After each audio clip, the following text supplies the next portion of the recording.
Hi, this is Brian. Welcome back to Philosopher's Notes TV. Today, another great book, Fear, Essential Wisdom for Getting Through the Storm.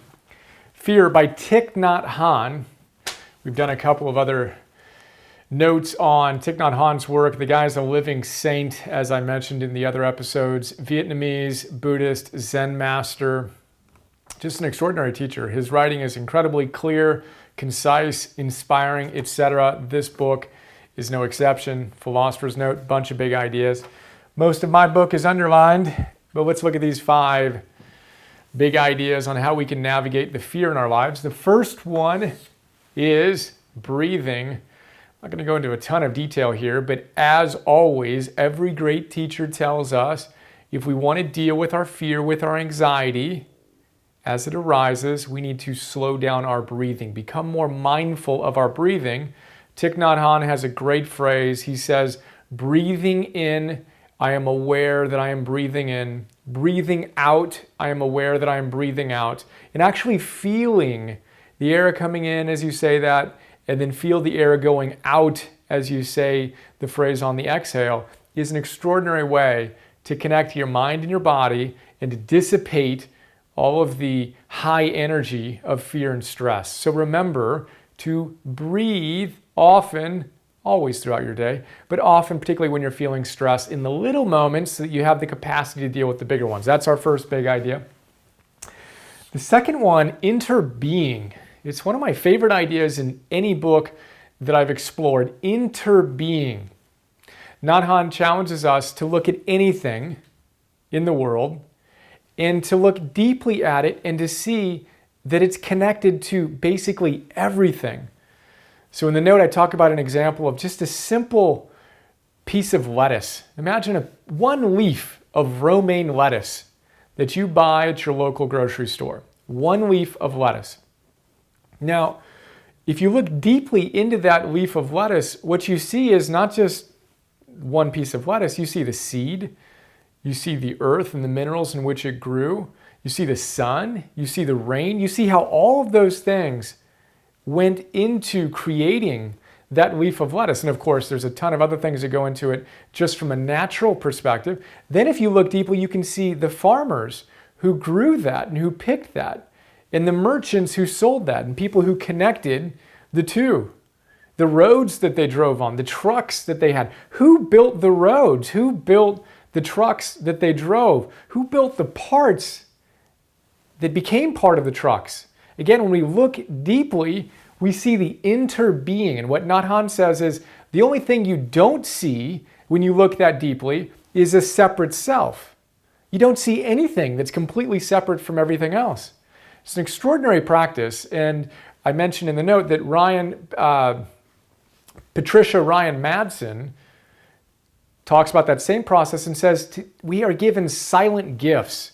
We want to thank those people. So throughout your day, whenever you're finding yourself, maybe it's at the grocery store or on the freeway, whatever, see if you can connect all the things that are connected to whatever one thing you're using in that moment. It's an extraordinary way to experience the beauty of interbeing. And when we do that, our stress and our fear goes down. We're going to be most fearful when life is all about us. When we're narrowly contracted into our own state of being is when we're going to feel the most anxiety.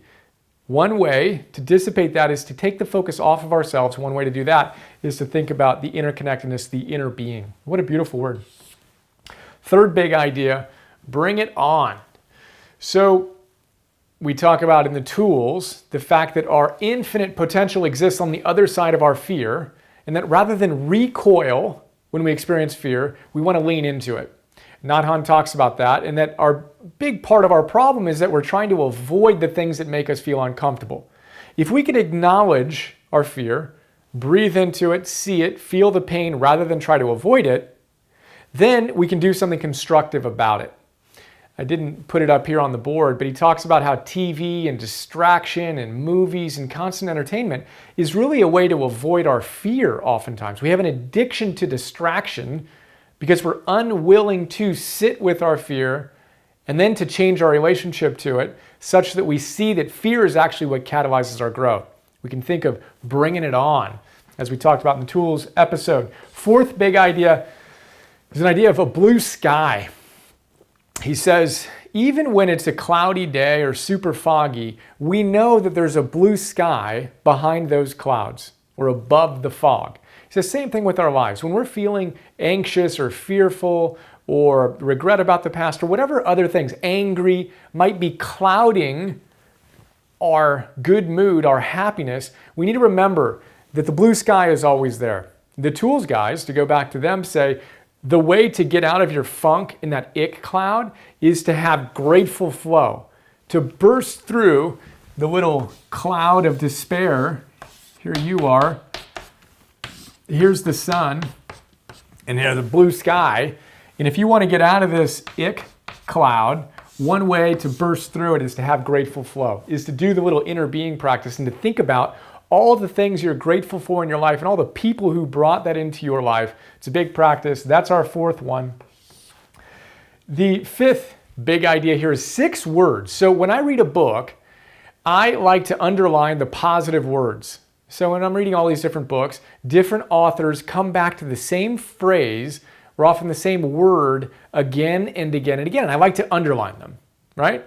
So as I do that with any book, I can see the themes and the intentionality behind the author's choice of words.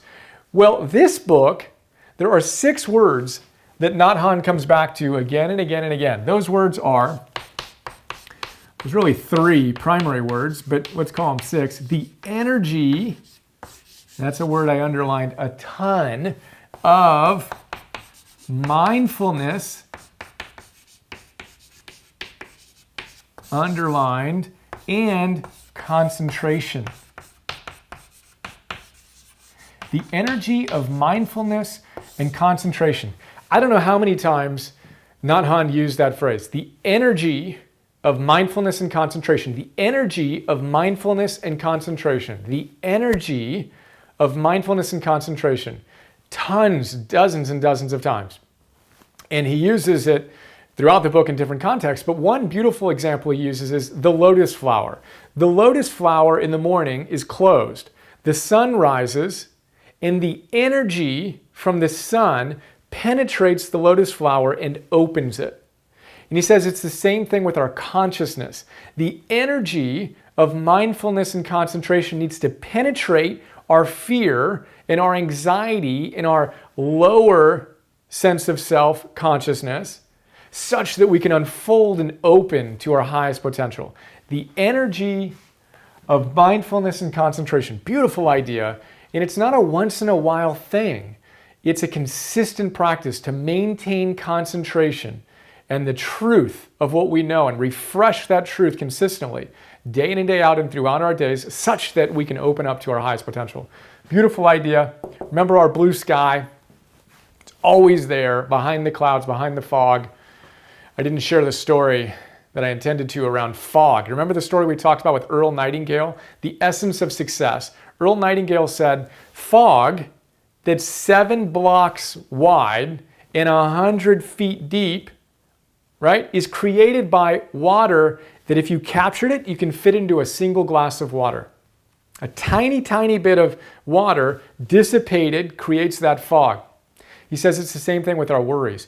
Your fog of worry can blanket your entire life, but if you actually boiled it down to the handful of things you're stressed out about, it would fit into a little glass. That's part of the idea of bringing it on and getting through that fog and through the clouds that might be shielding us from this sense of joy and happiness we want to experience. Inner being, what a beautiful idea. Think about the interconnectedness. And then breathing. Fear 101. As Fritz Perls says, fear is excitement without the breath. Feeling anxious, your breath got shallow. Breathe deeply, see a positive outcome, and you can transfer your fear into excitement via your breath. Hope you enjoyed this quick look at a great book, and I look forward to sharing more with you soon. Have another awesome day. See ya.